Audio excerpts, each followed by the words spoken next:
Hello friends, మా తిరుపతిలో పితికిన పప్పు చాలా ఫేమస్ అన్నమాట. అనపగింజల్ని తీసుకొని నైట్ అంతా నానబెట్టుకొని పొట్టు తీసుకోవాలి. పొట్టు తీసిన తర్వాత గింజలు ఈ విధంగా అవుతాయి.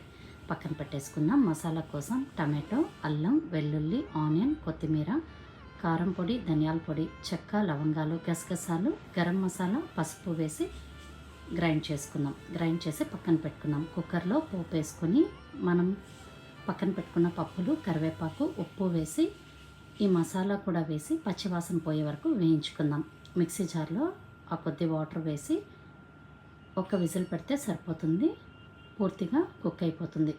ఈ కూర మనకి రైస్, సంగటి, చపాతీ, పూరి, ఇడ్లీ, దోశ దేనిలోకైనా సూపర్గా ఉంటుంది. మీకు ఇంకా డీటెయిల్ రెసిపీ కావాలంటే నా ఛానల్ని ఒకసారి విజిట్ చేయండి.